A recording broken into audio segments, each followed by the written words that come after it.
All right, Chris Butcher, engineer, musician, producer, studio owner, player with numerous artists who we'll talk about throughout the course of this interview. We're going to start this interview how I start all of them, and that is, as weird as it is, to ask you, as Chris Butcher, to give us a brief introduction as to who you are. I don't need your life story. I just want some bullet points to kind of introduce you to my listeners. And even if that's just from your mind space in today's interview, at least it allows them to know where you're coming from. So if you wouldn't mind, tell the world who Chris Butcher is. Chris Butcher's a Crescent City-based musician, also engineer and producer as well. I'm originally born in Canada. I spent time in Winnipeg, where I was born, in Toronto, in the music scene there, going to school there as well. And about 8 years ago, I moved down to New Orleans, really brought down by the music. I'm a trombone player. I play other instruments as well, but trombone's really my voice. And I came down here. You know, if you love trombone, if you love Black American music, brass band, jazz, funk, this is kind of ground zero for it. So I moved down. I visited several times, and I moved down 8 or so years ago, and the rest is history. That's what I'd say the bullet points are. Amazing. So let's dig a little deeper before we kind of really get rolling into your career as a musician. What was your introduction to music?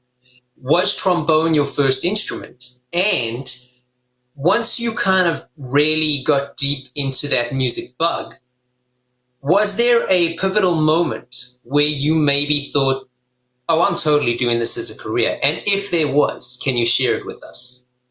Certainly. I would say I come from a fairly musical family. My father's a minister, so obviously I spent a lot of time at church, you know, pretending to sing hymns and hearing the choir. My mother plays piano, so I was put in piano lessons early on, like probably 3 or 4 across the street.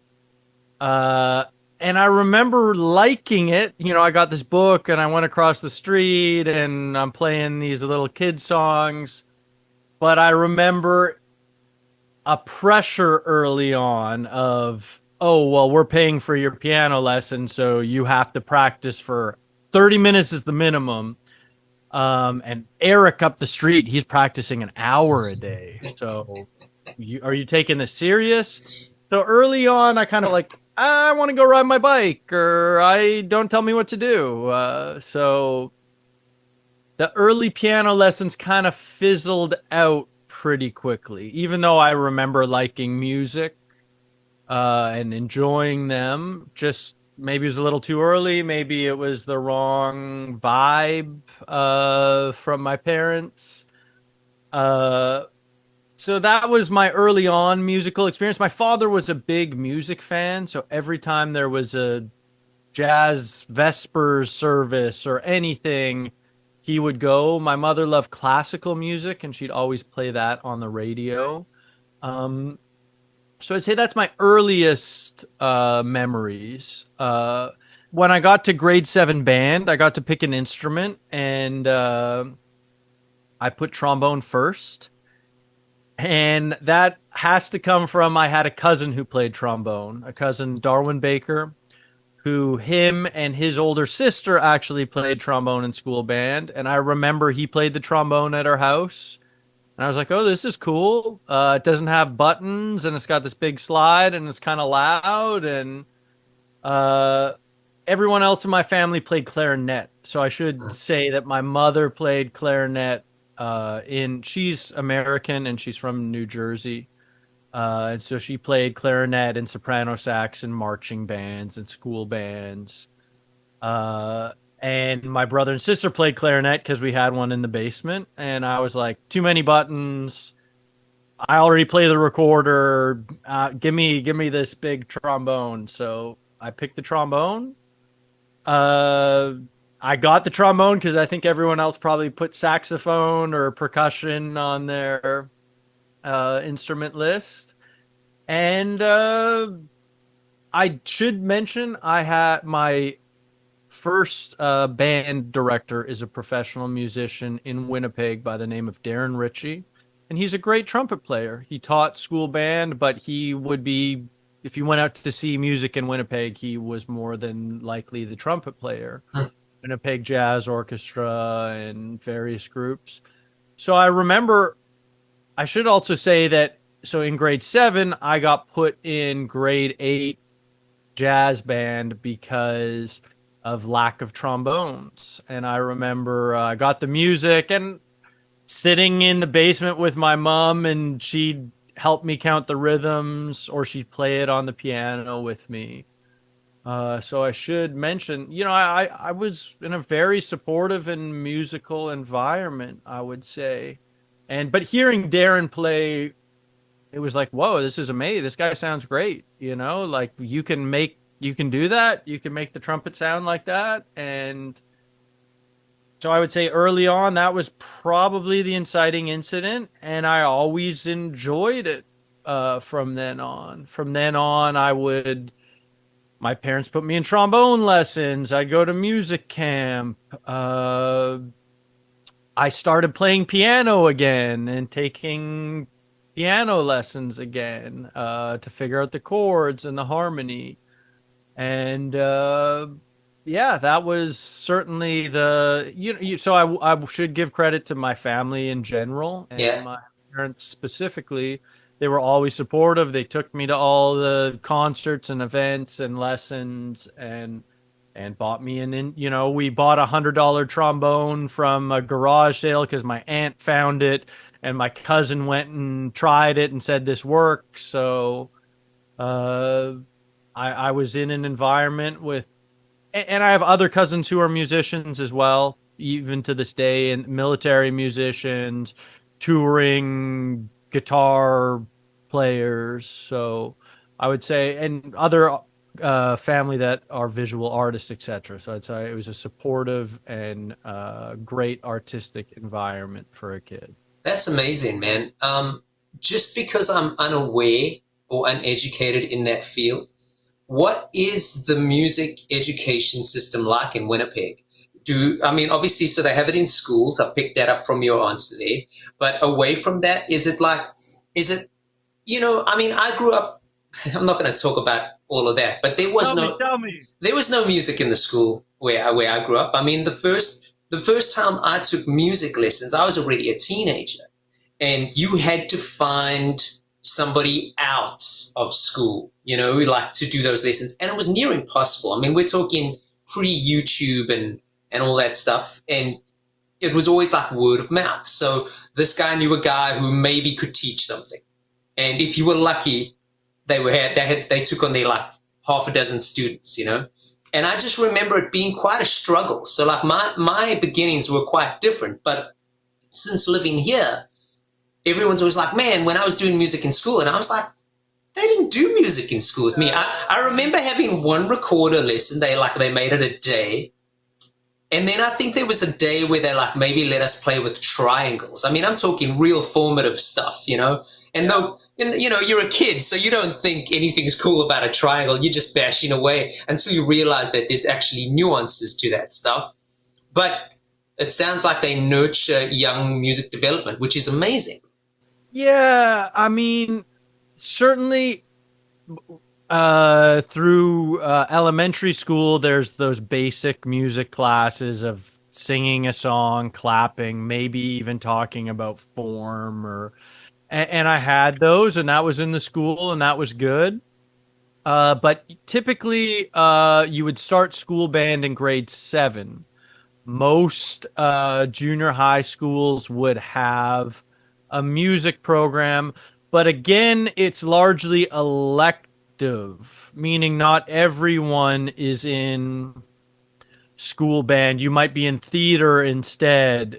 You might be in for me, I'm a Canadian, and I always say I'm a bad Canadian because I don't speak French, because you're put in French classes in grade 4, and then as soon as I got to pick my classes, I did band.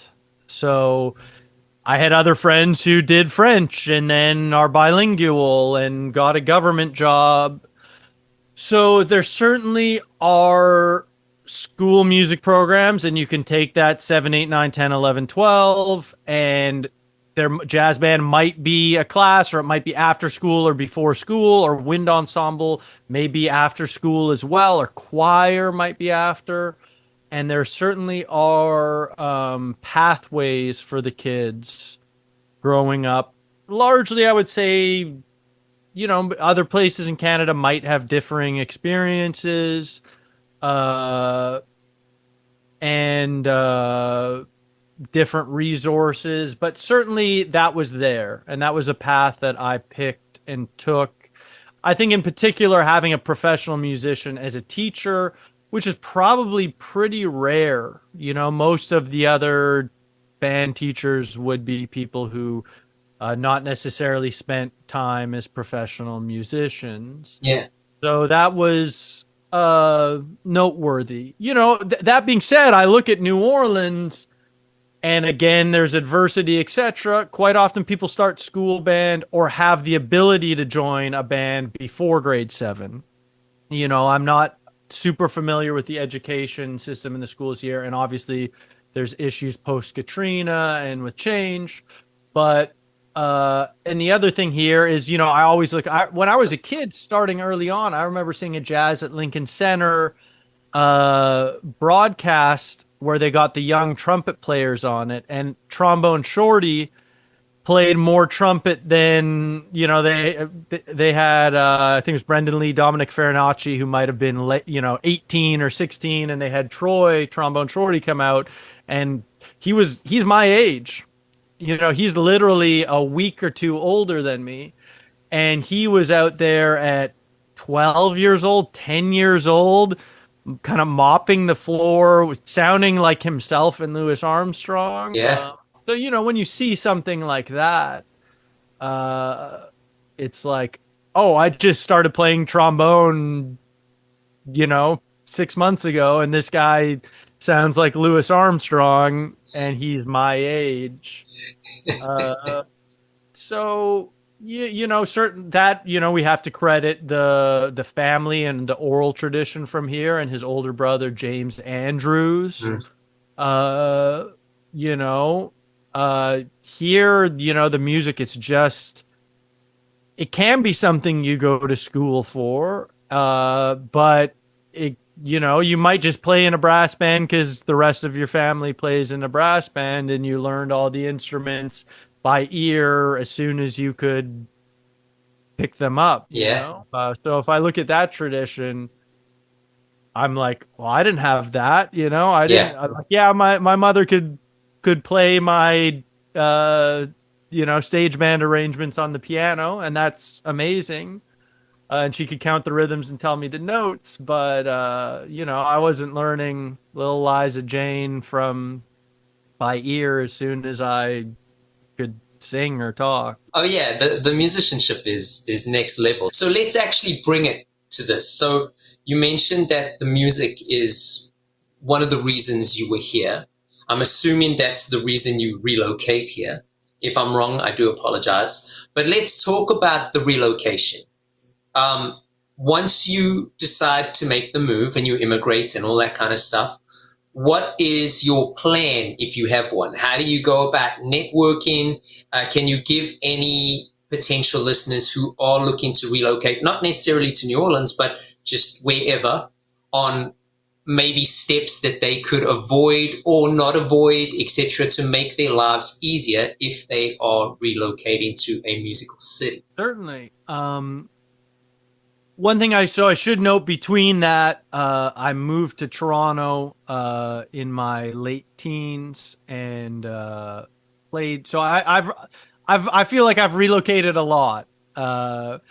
In Winnipeg, going up through high school, and I did 2 years of studying at the university there, I was a professional musician. So meaning that I remember at 16 or something, I joined the musicians union, and there were two bands that had weekly big band gigs paid for by the Musicians Trust Fund.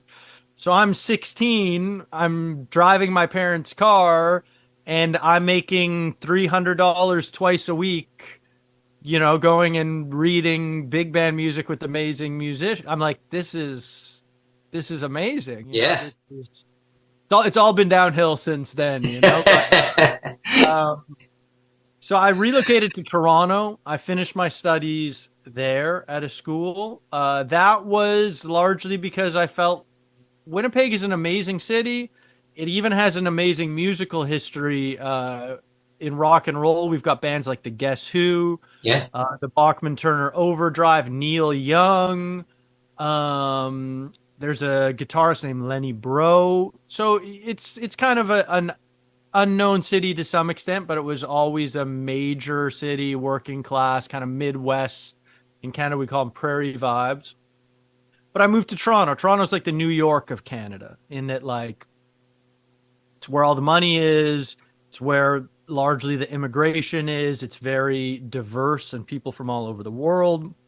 All the TV and film big companies are there. So I went to study at the big school there, just because I knew I had to be around better musicians. And it was always like when Toronto musicians would come to Winnipeg, it's like, oh my God, what are they playing in Toronto? Or there must be amazing players. So I moved there. I had no family in Toronto, and I went to school, and I practiced a lot, and I played with a lot of the people at the school. And, I wouldn't advise school in the sense of getting a degree. I do have one up in the corner there, and but I would advise going to school in meeting the faculty, in meeting the other students, and practicing and forming groups with those students. That might be a path. Obviously, education can be so incredibly expensive now that it could, depending on your circumstances and cost and scholarship, etc., it might not be the path. But I was fortunate to be studying there at a time when it was reasonable, and the cost of living in Toronto was reasonable, which I would say now isn't. In Toronto, I became a professional musician. I played with people from all over the world. So every weekend I'd be playing with bands of entirely Cuban musicians, or entirely Brazilian musicians, or Jamaican musicians, or a Persian superstar who's playing the Sony Center, or a jazz group, or any, you name it, I did it. I formed my own brass band there, which was informed by the New Orleans tradition. It was informed by my first trip to New Orleans. It's called the Heavyweights Brass Band. They did many records. They're still rolling. So I did a lot. I was getting by playing music, though it wasn't, it was living in a house with a bunch of other musicians and biking to my gigs, etc. So I would say for a musician who relocates, if you have a dream, do it. If a lot of musicians tell me, oh, I'm moving to New York, or I want to move to New York, or it's Smalls, it's like this, or do it. If it doesn't work out, well, you can always move home. I moved to Toronto with that mindset of like, maybe I'll just go to school there, or maybe I'll go to New York, or maybe I did it knowing that if it sucked, I could go back home. And I guess having that as that's a huge, I guess, leg up I had, is that I could always go back home and that I had support at home. Then in Toronto, I was just kind of at the point of like, I did all the gigs, I played all the festivals, the band, the Heavyweights, had recorded many albums, I'd collaborated with all the people there. We played Kerner Hall with Giovanni Hidalgo. We would do the Jazz Fest every year or two. across Canada. I just felt like there wasn't any much more growth for me there. You know, it's a I'm sure you know a lot of the things of a smaller music industry, a very sparsely populated country, making touring very difficult. So I just kind of felt like I did the gigs. I'd visited New Orleans several times. I'd visited it as a 17, almost 18-year-old with my family, just on a family trip. And I saw Delfeayo Marsalis at Snug Harbor. I saw Preservation Hall and sat on the floor and asked them to play Blueberry Hill.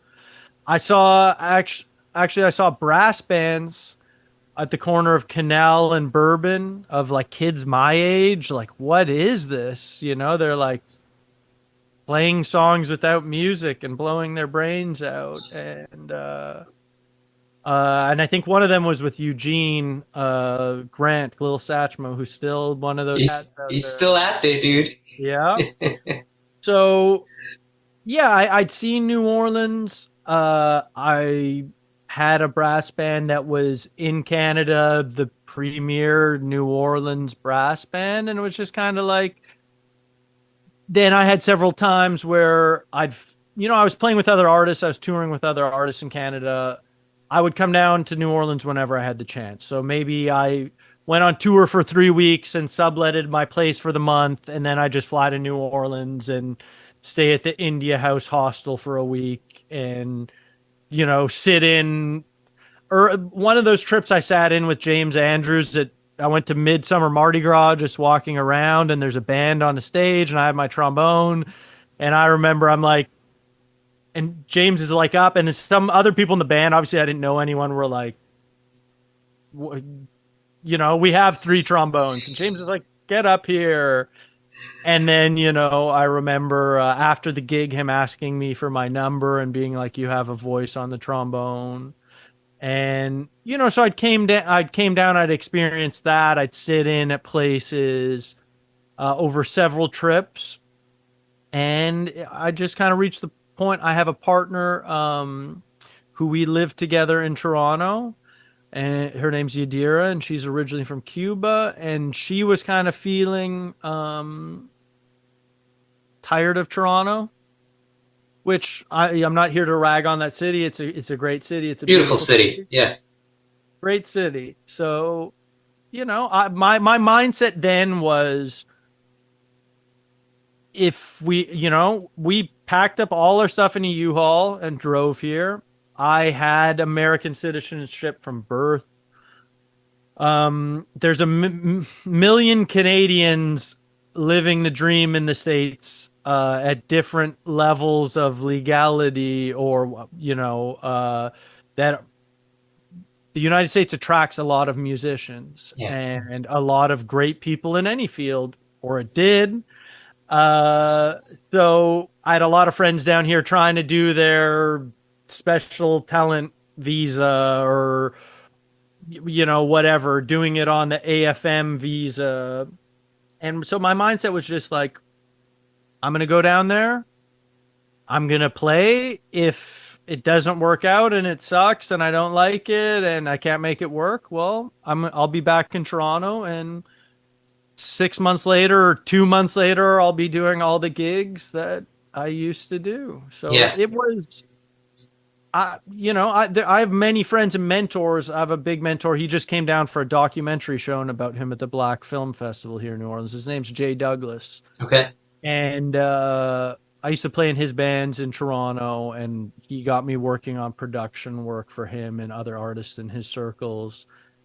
And his story was he should have moved to the States his whole life, and he didn't. He couldn't bring himself to do it for whatever reasons. Fear. And he had a pact actually with Jim Carrey, who's a Canadian, and his father was a musician, and he was doing stand-up comedy at a lot of the shows, and they were friends, and they had a pact that they were going to move to LA together. And Jim Carrey did, and Jay Douglas didn't. Wow. So, I remember him moving down. Oh, here's this number if you need this, or but that's definitely a story for a lot of Canadians, and I'm sure Any immigrant, like just you take that plunge. And what I love about what you're saying in regards to you can always go back. I was having quite an interesting discussion with a guitarist friend of mine on Monday. And listen, each to their own, everybody's got different paths. We know that, right? But the thing with music, at least in the discussion that I was having, is once you get to a certain level, the amount of work involved, right? You get used to a certain, let's call it hustle, right? There's a lot of hustle and work involved to try and just keep the wheels moving. So worst case scenario, as a musician, at a point, stereotypically, you might already be used to a certain amount of workload. So if everything goes wrong and you lose everything and every opportunity falls by the wayside, worst case scenario, you could still take your instrument, provided you're at a certain level and are willing, go play on a street corner and probably be okay. Now again, depending on the city, Well, yeah, that's the one thing I would say, and that's another reason for New Orleans is that you're 100% right. There are bands busking on the corner of you go to any city in Europe, I remember after moving down here, what the band I had in Toronto was a strange thing. It had a tuba on the bass. There was only one other band, to my knowledge, in Canadian history that did that. And so that was like a thing. But then I went up after I moved down here, and I'm walking downtown on one of the summers, and like brass band on this corner, and then I walk a few more blocks, and there was like 3 brass bands. It's like this has changed, But you bring up a very good on your point. That I tell people that in New Orleans of you're here, you could go out to Royal Street and busk every morning, every day in front of Cafe du Monde. There's a history of Jackson Square and New Orleanians, and there's an environment of that.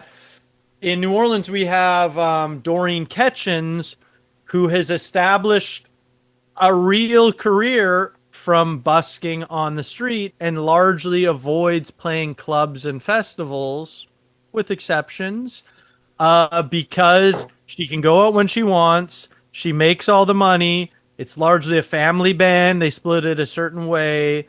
Many of the videos have gone viral. I mean, obviously, she plays the music at such a high level and is a virtuoso. And she's playing. Another person I worked with a lot down here, Delfeayo Marsalis, talked about Doreen when they were in high school. She was always winning the concerto competition. Wow. To play her concertos with the symphony here. And so they thought she's going to grow up and play in the New York Phil or insert the orchestra here. And she busks on Royal Street with her family band and has many viral videos from it. And it's kind of her spot if she shows up. Totally.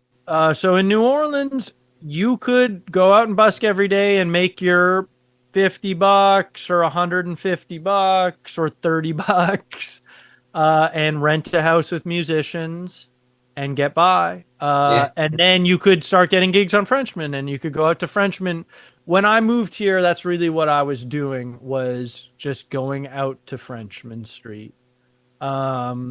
I started sitting in and then quickly playing with the Uptown Jazz Orchestra, Delfeayo Marsalis.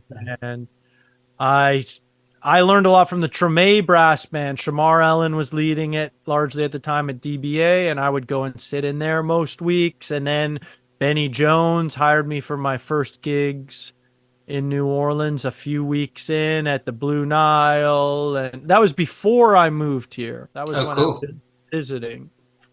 So yeah, I mean, that's New Orleans. And I mean, obviously there are people who do that in New York. There are people who do that in Toronto. I'm sure in cities in Europe and all over the world.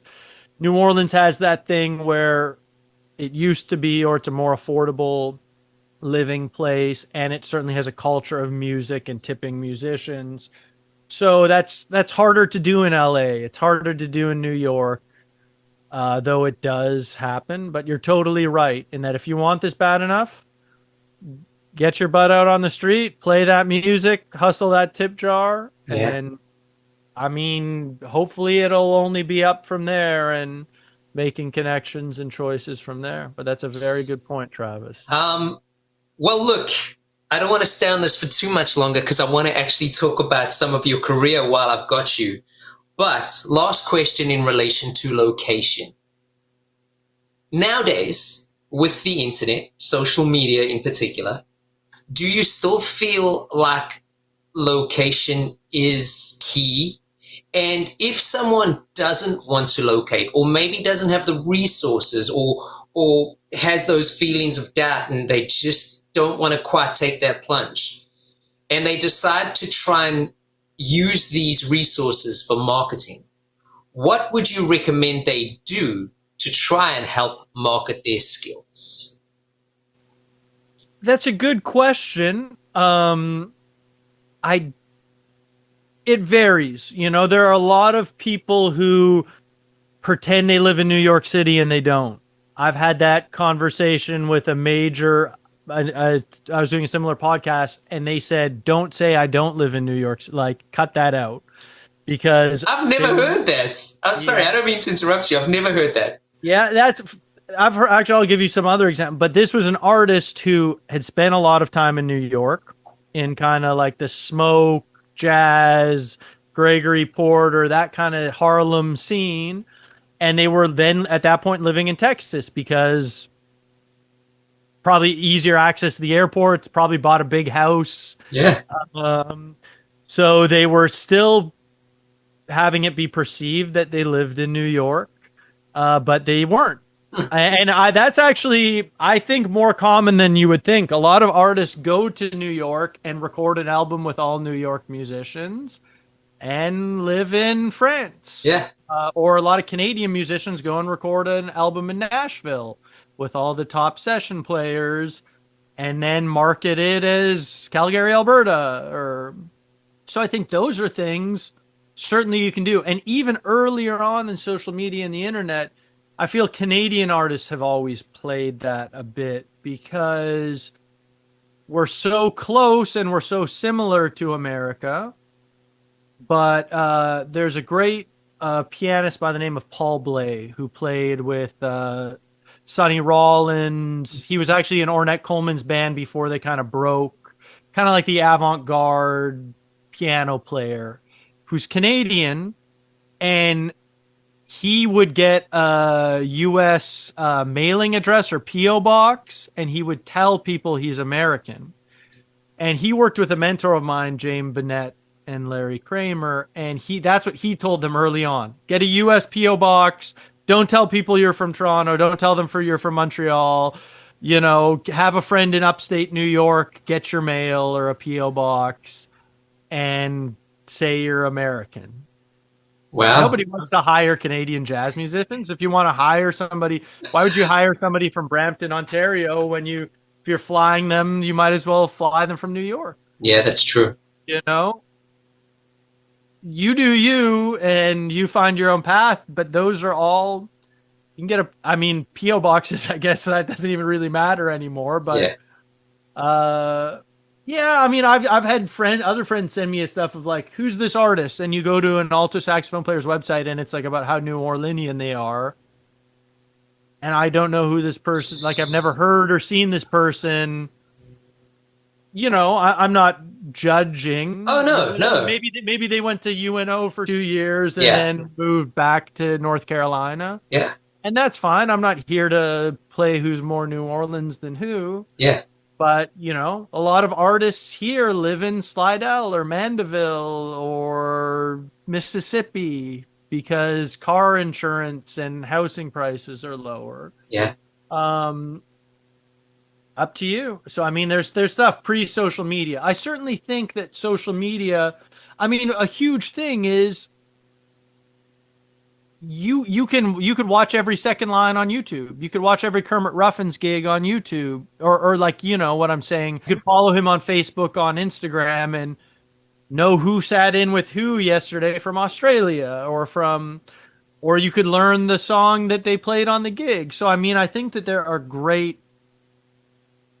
You know, I remember early on seeing like Rebirth brass band videos on YouTube and them rolling on, you know, so, and it's like, oh my God, you could watch all of that from wherever you are in the world. And I think that's affected, you know, like there's a young pianist, not so young anymore, but Joey Alexander. Are you aware of? No.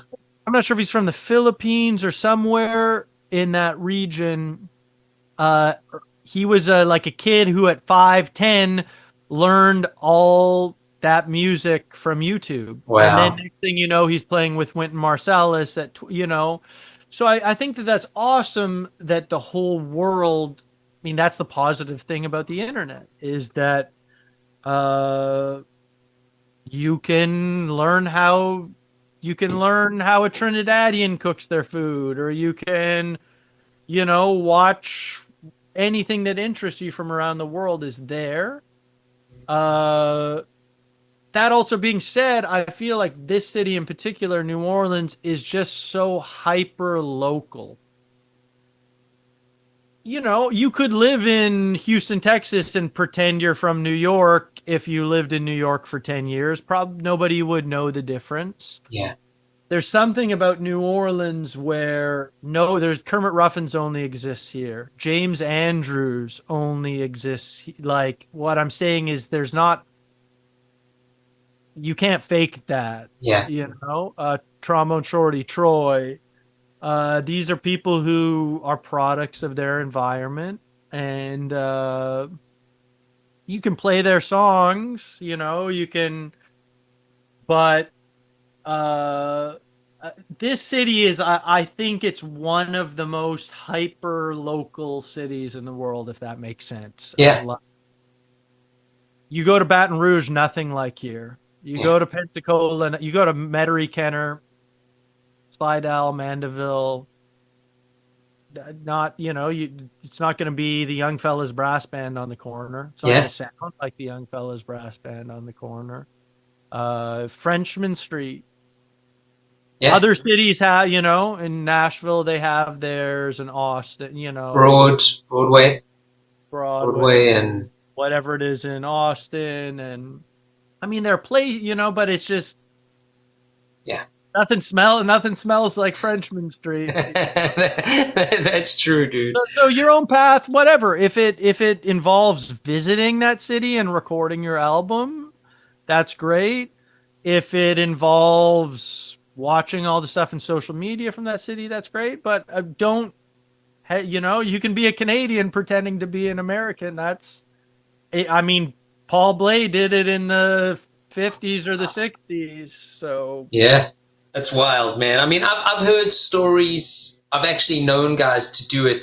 They create almost alter egos when it comes to becoming. Oh, you talk to my manager. I'll get my manager to get in touch. And like, they are the manager, just with a different business card and a different cell phone or a different email address. So like, I mean, I know guys who do that, but that's the first for me. I've never heard of guys who go, oh yeah, I'm a whatever. I'm based in. Like the stories I told you are like, you know, kind of funny or what, you know, it's people doing their best for their business. Exactly. There's a guy in Toronto, I'm not going to name names, who has a fake manager with a fake social media profile who is in Brooklyn.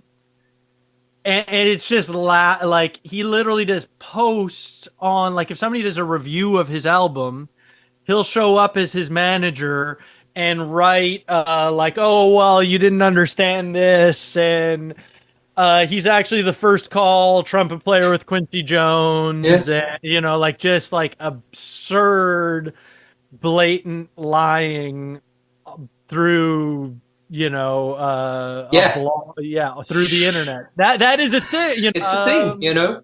And that's fine. That person has a mental illness, and that's okay. A lot of us are on this some type of spectrum. But one thing Jay Douglas, I brought him up earlier. He said always document everything, because remember when people said, "Did somebody have a camera?" Like there was a time where no, we didn't have a camera. We didn't have Google in our pocket. We didn't have a video camera. So, this was a guy who came up from the era of, I started playing with him early on. Take a photo. And I wouldn't say I'm a super social media presence person now. I kind of let things happen and don't always. What happens when you go on musicians' social media? Oh, this person has a gig. Oh, this person has and then my feed is every musician has a gig and they all, and that's cool. And I understand that's important for everyone, and they might have family and friends, and that's important too. But Jay early on was document everything. If it can be photos, if it can't, whatever, if it's your bio, if it's the art you're making, and that's that's important as well. So yeah, let's shift gears. Talk to me about Butcher Studios. What led you to starting your studio, and as producers, in your opinion, what are some of the best services a producer can offer the artists they're working with? And I'm not meaning like I do arranging and engineering. I'm meaning like from trying to bring the best art out of that artist perspective. Yeah. Butcher Studios. I kind of, I went to a school in Toronto that had a studio, and I should give them a shout out, Humber College, I was the graduating class of their internal degree where we had to take classes in their studio. Not super I didn't get a studio degree. I got a degree in music where our final project was we had to record an EP or like a shorter album. And we also had to produce another student's, like you were paired with somebody where they produced your album and you were the producer in theirs and you submitted it. And that was your final project as opposed to a recital.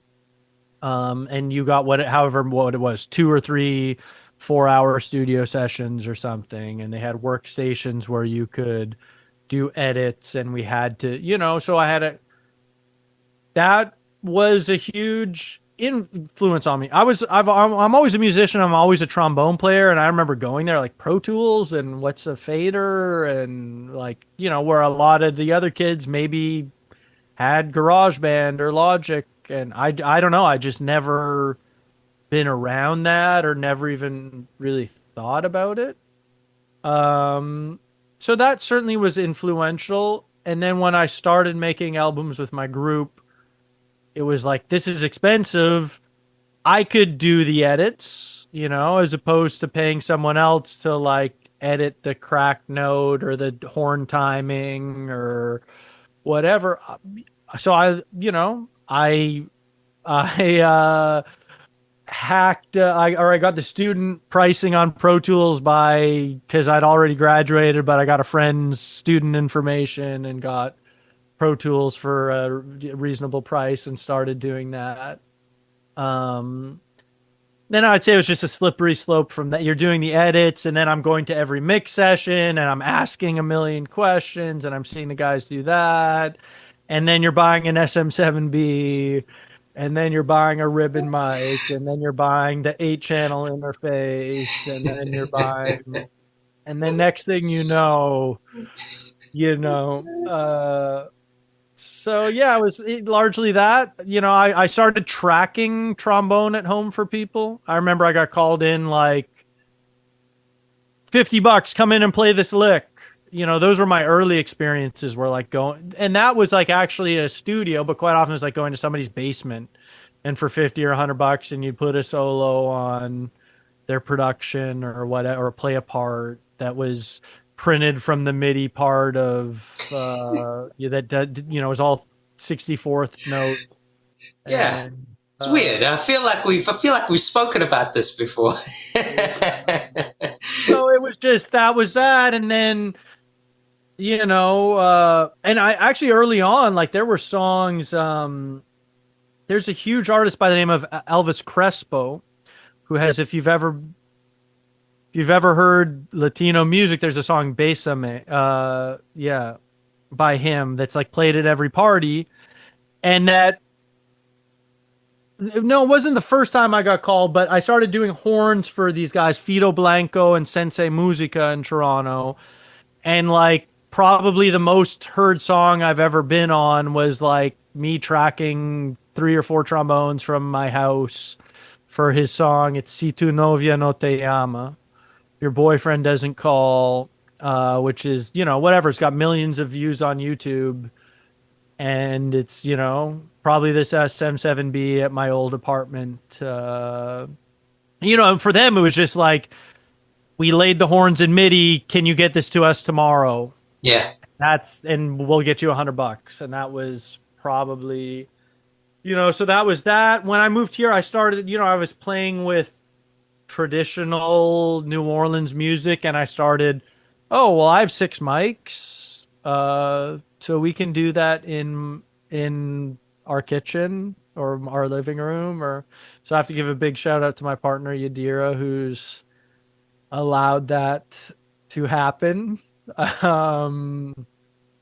So yeah, that's kind of Butcher Studios. Now it's kind of insane. This is my control room here. I got double glass doors to there, where I have a big live room with a piano and a Fender Rhodes and drum sets. Yeah. And it's all wired. So I'm not really I've done insane projects here of the whole Trombone Shorty Academy, like having 40 kids or 30 kids or whatever it was with Chris Finn, I try and really not do that. And I really like doing overdubs or jazz trio or, solos. I'm not really limited by much here. I don't have an organ, and if we're doing big bands, I'd rather just go somewhere else. Yeah. Just space-wise. Well, you did recently get 3 Grammy nominations, so congratulations on that, because for listeners listening, Chris is coming across extremely humble, which is amazing. But he knows what he's doing, and Grammy nominations. I'm faking it really well. Faking it. He's just a Canadian lying about being in a different city, and I'm totally kidding. We're actually in Mississauga, Ontario, right now. I'm totally kidding.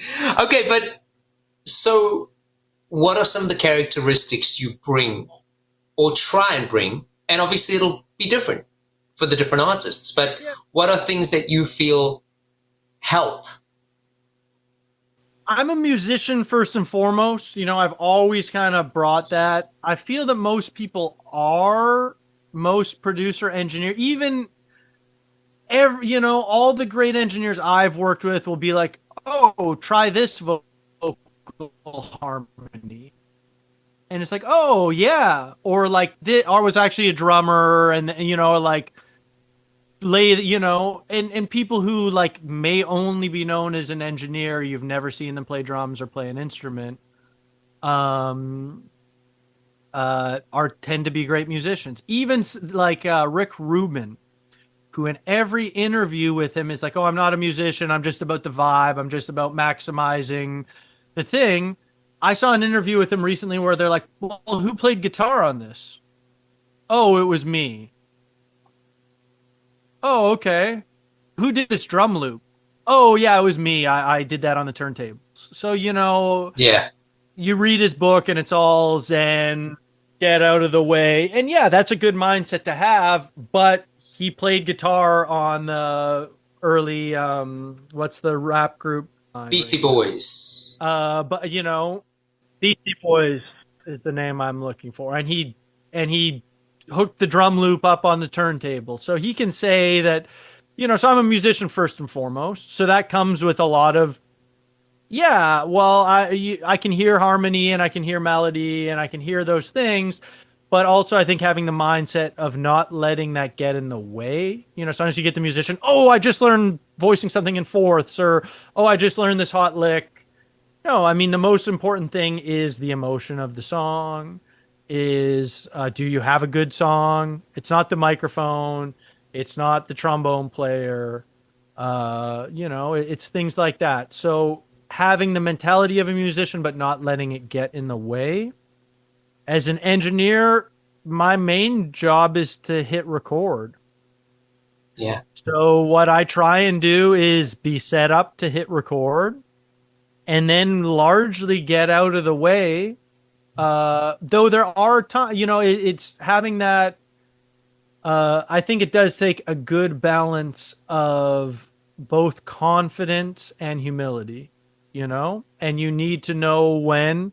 There's sometimes you can be too confident and kind of bogarting the session, and there are times where you do need to do that, dependent on the artist, depending on how the session is going, and dependent on your skills.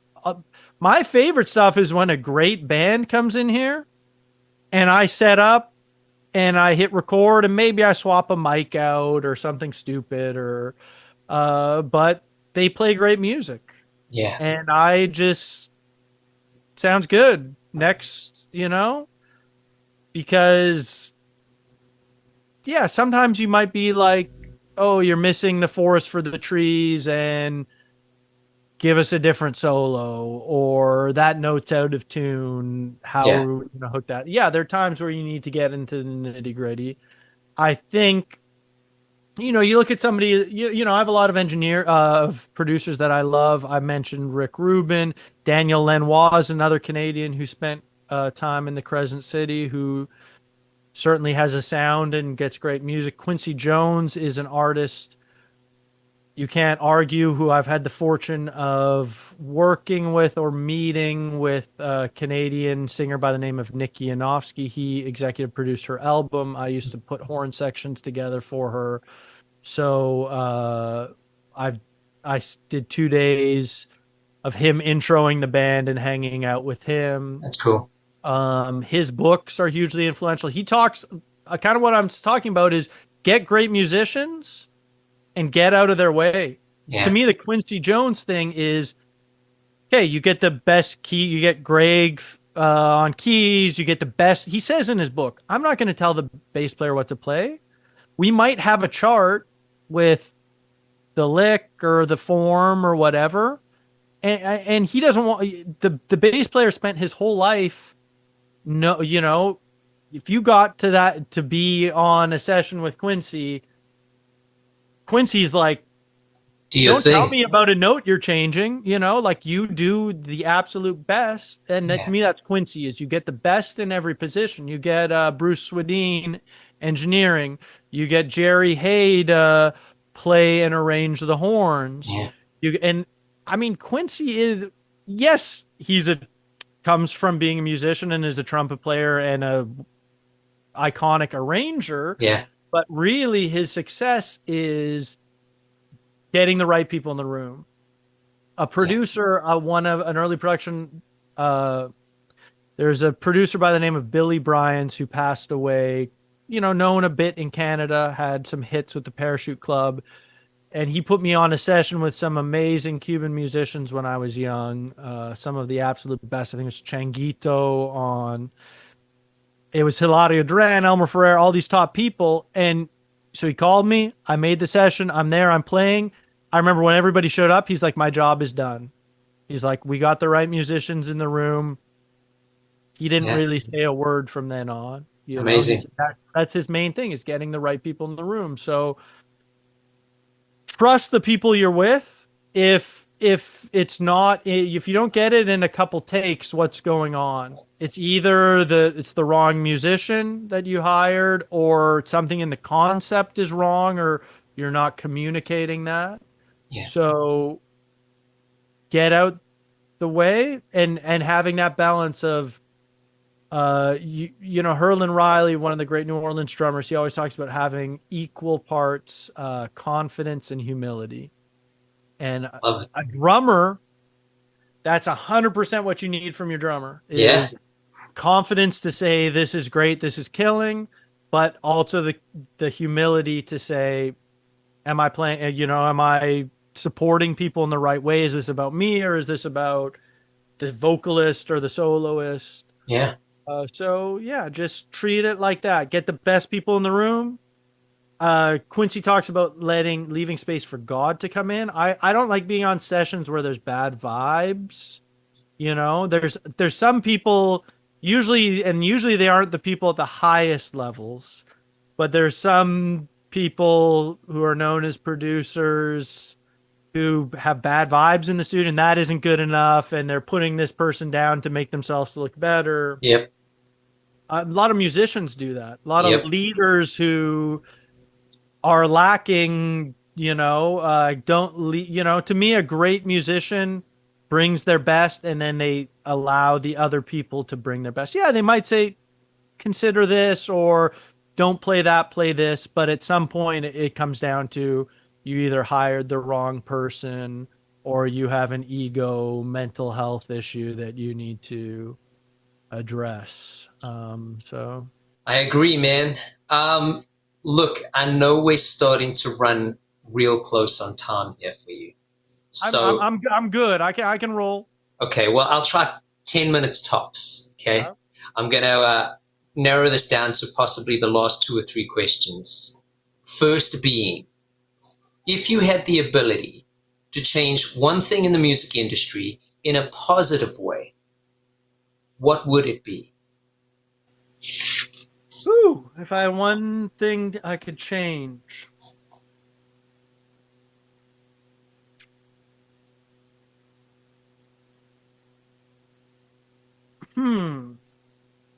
I would say that musicians for sure are enjoying what they're doing, sometimes, it can be stressful, whatever that stress is. It could be financial, or, a lot of musicians, I think, struggle with knowing if they're good enough, or having confidence in themselves, or that balance there of, you might have spent years or decades being, taking lessons or whatever, and that could be a positive or negative experience. So I guess, that it could be a positive environment. Gigs should be a positive, recording should be a positive environment. I think that musicians, just to have that mindset, would be something I could change. I also feel that there are issues now with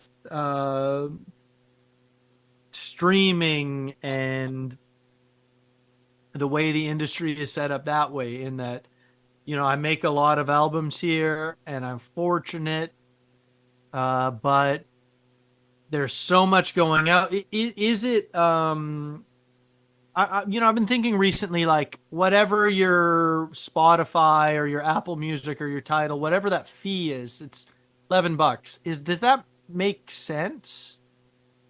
Like, should you have access to all the world's music for $11 a month? Is there a way to make that make sense? I mean, we talk about the third of a penny or these streaming rates. Yeah, little obscene, kind of don't make sense. That brings a lot of things into play. I grew up, I would play a gig for $50. I would go to the other side of the bookstore coffee shop we're playing in, and I would spend $60 on album. Yeah. An album was $15 or $25 or $30 if it was a Japanese import, and you'd order it and wait 3 months for it to come in. Yeah. And I was spending hundreds of dollars easily a month on music. Yeah, same here. And yeah, that's probably an obsessive thing. Other normal people, I don't know, they might buy an album or two, but still they're spending $40 a month. So I think that kind of brings up a question, get Spotify to pay us double the thing, especially with AI and, and things like this. It's like, maybe that album is worth $20, Well, when you consider, and I mean, we could go down such a rabbit hole here, but when you consider the costs, I mean, I'm not even talking about musicians. or production, mixing or mastering. Just the studio cost, the gear and the time that the gear that's been invested for that studio, the time, there's so much. I mean, the fact that, and I've mentioned this before, so I don't want to take this down a dark path, but the fact that someone like Daniel Elk from Spotify can say that content creation doesn't cost money while he sits with his billions of dollars that he's pretty much stolen from artists. And listen, I get it. It's a necessary evil at this point. But I actually saw a comment on Facebook this morning.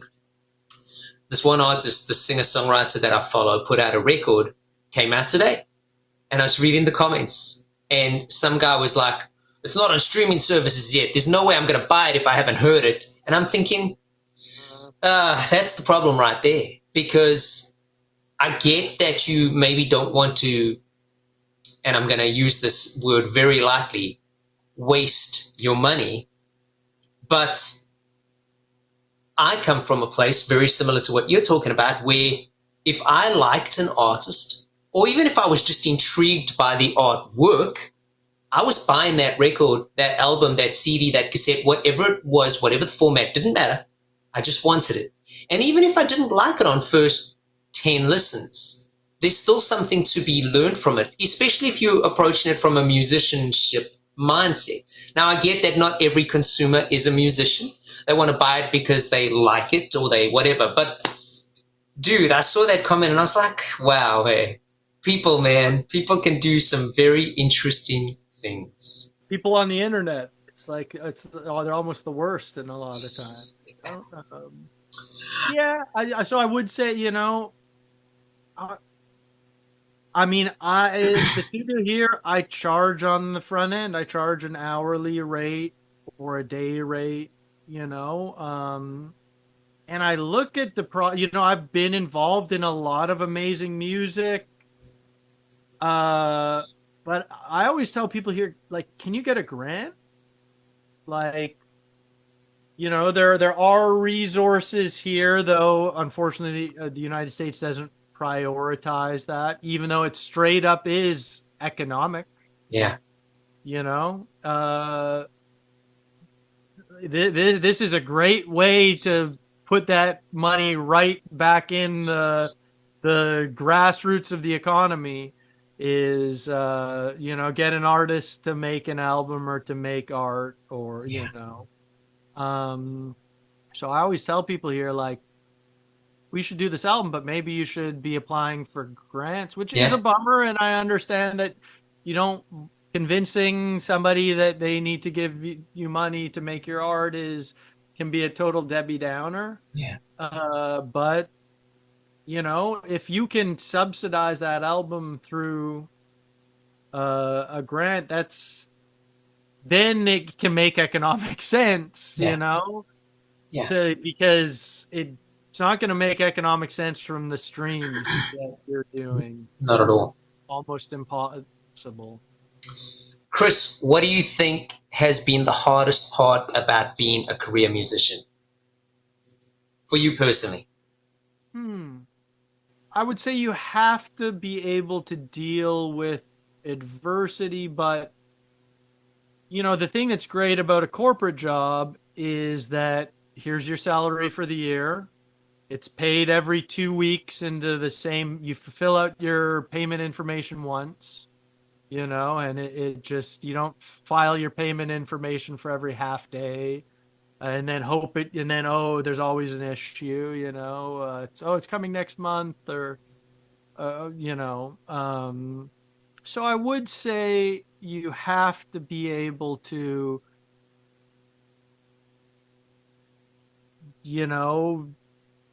be able to deal with that, not knowing what your salary is going to be that month or that year, not knowing when it's coming in, not knowing your time commitments, Sometimes you might do a gig on Frenchman till 2 a.m. and then you gotta be checking lines in here at 8 a.m. and then other times it can be slower. I guess there's worse things than being busy.